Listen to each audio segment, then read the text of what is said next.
سورہ لہب. سورہ لہب کا تعارف. مقام نزول. سورہ ابی لہب مکہ مکرمہ میں نازل ہوئی ہے. آیات، کلمات اور حروف کی تعداد. اس سورت میں 1 رکوع، 5 آیتیں، 20 کلمات اور 77 حروف ہیں. لہب نام رکھنے کی وجہ. لہب کا معنی ہے آگ کا شعلہ. عبد المطلب کا ایک بیٹا عبد العزا جو کہ بہت ہی گورا اور خوبصورت آدمی تھا، اس کی کنیت ابو لہب ہے، اور اس سورت کی پہلی آیت میں یہ لفظ ابی لہب موجود ہے. اس مناسبت سے اسے سورہ ابی لہب یا سورہ لہب کہتے ہیں. سورہ لہب کا شان نزول. جب نبی کریم صلی اللہ تعالی علیہ وآلہ وسلم نے کوہ صفا پر عرب کے لوگوں کو دعوت دی تو ہر طرف سے لوگ آئے، اور حضور اقدس صلی اللہ تعالی علیہ وآلہ وسلم نے ان سے اپنے صدق و امانت کی شہادتیں لینے کے بعد فرمایا، انی لکم نذیر بین یدی عذاب شدید.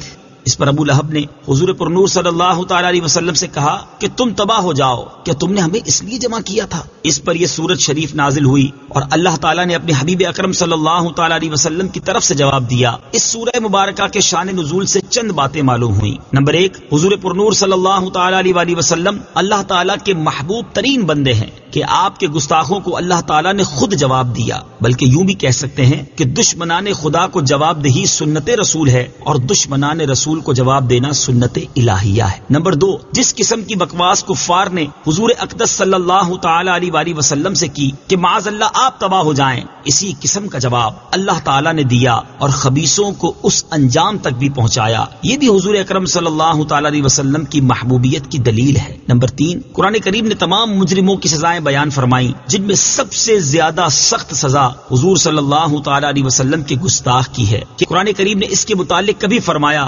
زنیم یعنی بدکاری کی پیداوار، اور کبھی فرمایا ابتر یعنی خیر سے کٹا ہوا اور محروم، اور کبھی فرمایا تبت یدا تباہ ہو جائے، اور کبھی فرمایا لن یغفر اللہ لہم اللہ انہیں ہرگز نہ بخشے گا. یوں ہی جیسے انعام حضور صلی اللہ تعالی علیہ وسلم کے ادب اور تعظیم پر دیے گئے، ایسے کسی اور عبادت پر نہ دیے گئے. نمبر 5، بڑی شرافت، عزت و نسب والے اور مال والے حضور صلی اللہ تعالی علیہ وسلم کی مخالفت سے ذلیل و خوار ہو گئے تو دوسروں کا کیا پوچھنا.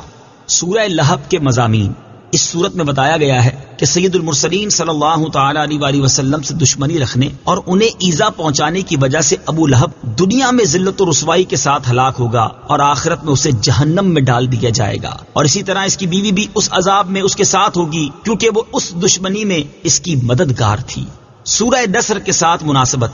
سورہ لہب کی اپنے سے ماقبل سورت نصر کے ساتھ مناسبت یہ ہے کہ سورہ نصر میں اطاعت گزاروں کی جزا بیان کی گئی کہ انہیں دنیا میں مدد اور فتح حاصل ہوگی اور آخرت میں عظیم ثواب ملے گا، اور اس سورت میں نافرمانوں کے بارے میں بتایا گیا کہ وہ دنیا و آخرت دونوں میں نقصان اٹھائیں گے. بسم اللہ الرحمن الرحیم. ترجمہ: اللہ کے نام سے شروع جو نہایت مہربان رحمت والا ہے.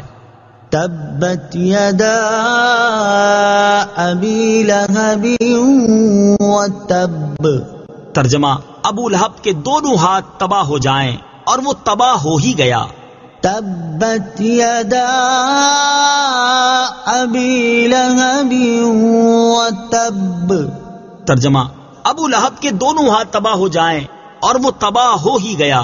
تفسیر صراط الجنان میں ہے ابو لہب کا نام عبد العزا ہے. یہ عبد المطلب کا بیٹا اور سرکار دو عالم صلی اللہ تعالی علیہ وآلہ وسلم کا چچا تھا. بہت ہی گورا اور خوبصورت آدمی تھا، اسی لیے اس کی کنیت ابو لہب ہے اور اسی کنیت سے وہ مشہور تھا. اس کے بیٹوں عتبہ اور عتیبہ کے نکاح میں حضور پر نور صلی اللہ تعالی علیہ وسلم کی صاحبزادیاں حضرت رقیہ اور حضرت ام کلثوم رضی اللہ تعالی عنہما تھیں. اس سورت کے نزول کے بعد ابو لہب نے ان صاحبزادیوں کو طلاق دلوا دی. عتبہ کا واقعہ بھی بڑا عبرتناک ہے کہ اس نے حضور پر نور صلی اللہ تعالی علیہ وسلم کی شہزادی کو طلاق دینے کے ساتھ حضور صلی اللہ تعالی علیہ وآلہ وسلم کی گستاخی بھی کی، جس پر سرکار دو عالم صلی اللہ تعالی علیہ وسلم نے اس کے لیے ہلاکت کی دعا کی. چنانچہ ایک سفر میں بڑی حفاظتوں کا انتظام کر لینے کے باوجود ایک شیر نے اسے پھاڑ ڈالا. آیت میں ابو لہب کے دونوں ہاتھ ہلاک ہونے سے مراد اس کی ذات کی ہلاکت ہے، اور آیت مبارکہ میں ابو لہب کی ہلاکت کی پیشن گوئی کی گئی. چنانچہ وہ بدترین موت مرا اور وہ جنگ بدر کے 1 ہفتے بعد کالے دانے کی بیماری سے مرا،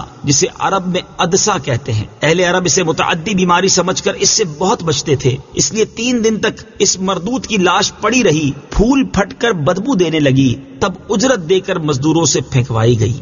ما أغنى عنه ماله وما كسب سيصلى نارا ذات لهب.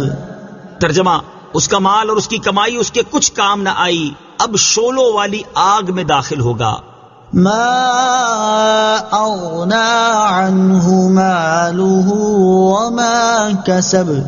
اس کا مال اور اس کی کمائی اس کے کچھ کام نہ آئی. تفسیر صراط الجنان میں ہے، مروی ہے کہ ابو لہب نے جب پہلی آیت سنی تو کہنے لگا کہ جو کچھ میرے بھتیجے کہتے ہیں اگر سچ ہے تو میں اپنی جان کے لیے اپنے مال و اولاد کو فدیہ کر دوں گا. اس آیت میں اس کا رد فرمایا گیا کہ یہ خیال غلط ہے، اس وقت کوئی چیز کام آنے والی نہیں. سيصلى نارا ذات لهب. اب شعلوں والی آگ میں داخل ہوگا، یعنی ابو لہب قیامت کے بعد دوزخ میں داخل ہو کر آگ کا عذاب پائے گا.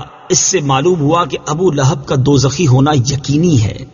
وامرأته حمالة الحطب في جيدها حبل من مسد.